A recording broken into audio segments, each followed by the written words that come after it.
Hello. Thank you all for joining me on my touristing in New York vlog. This footage was recorded in July 2021, which is almost a year ago, but in classic fashion, I am uploading all of these things late. But better late than never, am I right? This voiceover style is a little different from my usual vlogs, but I thought I would try it out and see how it would turn out. So yeah, I hope you enjoy me narrating my adventures with my sister around the city. That's her right there, falling asleep on her phone, as per usual. We start off our first day with some Dunkin', and we headed to walk across the Brooklyn Bridge and also check out the DUMBO area, which is a very big tourist hotspot.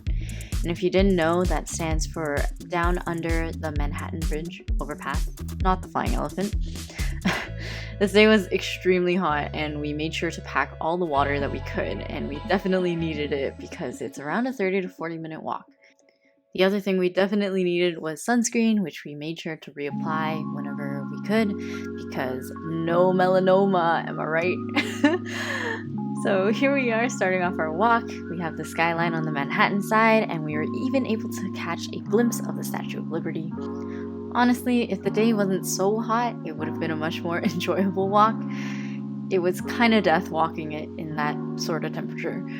And I know we look decently happy in the footage here, which I'm surprised about, but maybe it's because we took multiple breaks in some of the shady middle sections to drink water and also reapply some sunscreen. But look, finally, we are on the other side. Welcome to Brooklyn and DUMBO. We took our classic touristy photos, and that was that.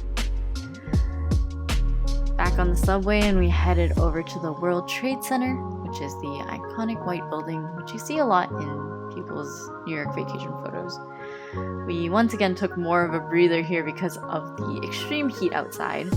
I got bored and I went into an Apple store and made this clip on Final Cut Pro just to test out some of those new M1 Macs. It's highly unimpressive, but you know, it was a good time. We take those and we entertain ourselves with mundane things. Headed over to Italy right after this and got some pizza to share. Yummy stuff. And right around the corner was the 9/11 Memorial. It's really interesting looking at history here. You see all the names along the side and really see the impact of the event and what a tragedy it was. I don't think you fully understand the weight of it all until you see the number of names around these fountains and see how big those sites really were. And on a lighter note, we also stopped by the Amazon Go store, which is the one where you don't have to check out. And right after that, we checked out Wall Street itself. Stonks. Yup. Please enjoy this random lady posing, along with the two of us posing. We stopped by the milk bar after this to get some ice cream, which melted super quickly. I'm telling you, it was just too hot this day. And then here is Columbus Circle, which honestly is still one of my favorite places to hang out and just chill. Everything feels so peaceful and serene as you hear the water fountains and see the dogs and their owners pass by. And that is day one, my friends. Fade out. Started off day two going to Little Island. It's this cute little man-made park in the Chelsea area. You can walk around and see the different routes around the park, enjoy the greenery. There's also a very nice view of some skyline from the island. I don't think it's the Manhattan one. That doesn't make geographical sense. But anyways, here we are enjoying each other's company. If you time your visit well, you can actually watch some of the performances that they put on in the stage that they have in the island. We sat down and shared a lemonade from one of the stands because it was once again super hot, but afterwards continued exploring some of the routes that they had provided. Some have super scenic views of the skyline, like I said before, and some have these super popular hotspots to take pictures. They also have these nifty installations spread out throughout the island that you can just play with. And is it just me, or do these leg things remind you of elephants? They look like elephant legs, right? Or maybe it's the gray. Or maybe it's just me. I don't know. Leaving Little Island through this park, we arrived at Chelsea Market. This is a cute mallish with lots of small shops and restaurants. I did not get a lot of footage here, but we went to the High Line right after. The High Line is another public park that was transformed from an old railroad, and honestly speaking, this is one of my highlights of touristing around the city. Every time we walked past one of those blocks which overlooked a long street, I just thought to myself, wow, this is New York. This is what my life is gonna look like from now on. And I just took the time to take in the nature and the different architecture that you see along the walk. We were super lucky because we happened to go right at golden hour, and it was just really nice to see.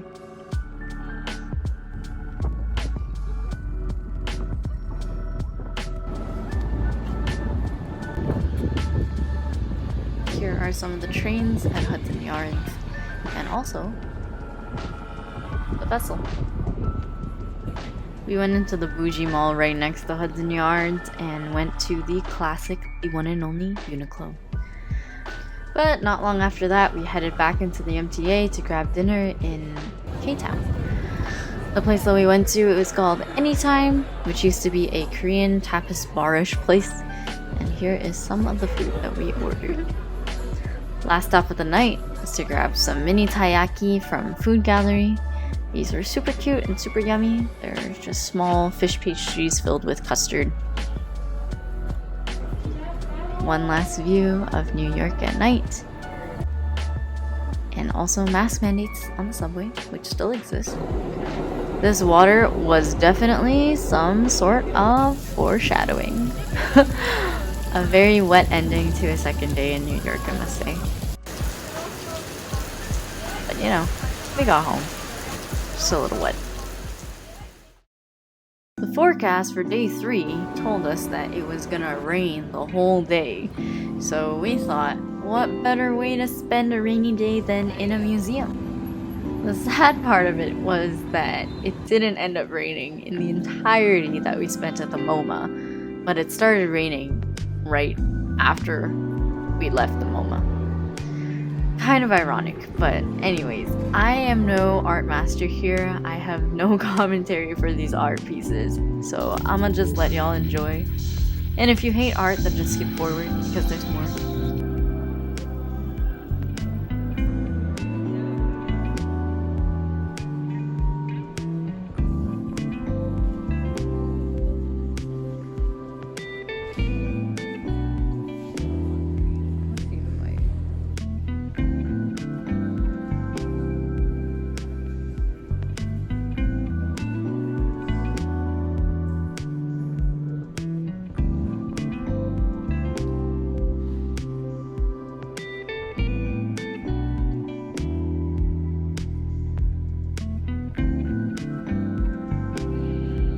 Okay, isn't this thing so cool?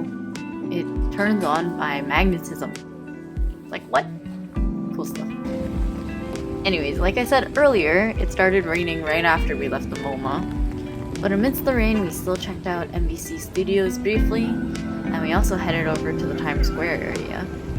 A very rainy turnout, but we checked out the Hershey store, looked around at the different types of chocolates that they were selling, and of course we had to stop by a Disney store.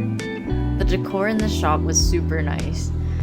And then we have a giant Anna and Elsa here, but my favorite was definitely the tangled escalator that you have to ride to get to the second floor. It was still raining by the time we left, so we just opted to get some Chick-fil-A and ate it at home. And that's day 3, friends. Moving to New York, I did not expect to see so many freaking dogs all over the place. It's so cute. Here we are enjoying our New York pizza. And then we went to Grand Central to see all the hustle bustle. At this time, there's nowhere near as many people as there usually is in Grand Central, but I still had to take a time lapse. We headed over to the New York Public Library, which was closed unfortunately. But of course, Bryant Park is right on the other side, so we took a walk there. and into Kinokuniya. Here I'm just weaving out to some jujutsu. Macy's is decked out, and here is the Empire State Building. Flatiron. And we just checked out the Lego store here, which has some very iconic members of New York City. Hey Sam. That's the Green Goblin, I think. And we ended this day with some ramen. Dude, honestly, I think low-key Ichiran is a scam. I mean, it's cute. You get to eat in DC Library booths with your noodles and be secluded as you wish. But, dude, I think 30 bucks for a bowl of ramen is kind of overkill. It doesn't even come with seaweed. You eat and it doesn't come with seaweed. That's like, okay, whatever. So they, they raise up the curtains, they bring you your bowl of noodles, and you enjoy. This is us getting our overpriced ramen. And we're done. Nice.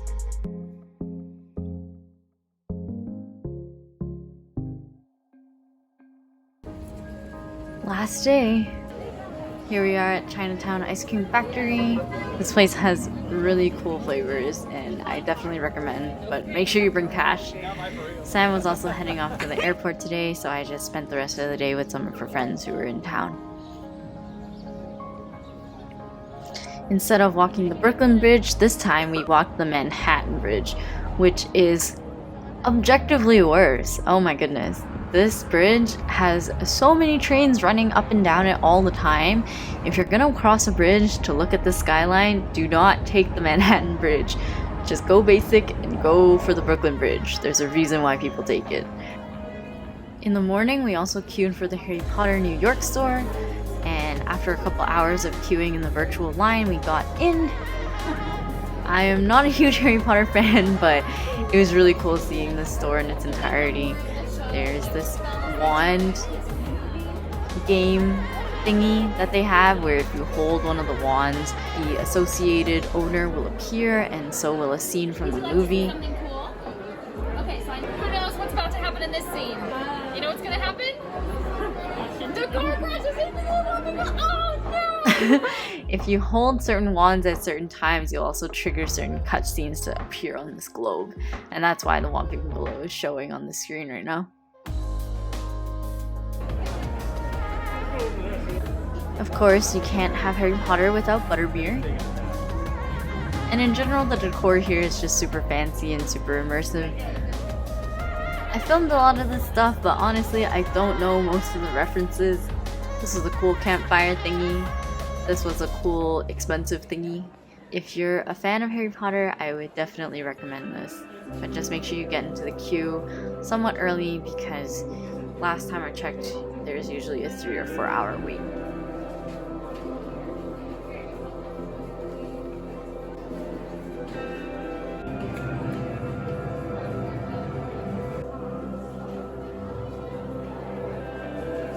But that's all, folks.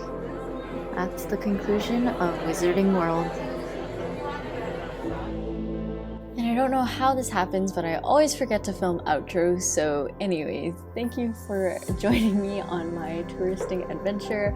I'm sorry it's a million months late, but I hope you got a good glimpse of what it's like to be in New York, and also check out some of the cool touristy stuff around the city.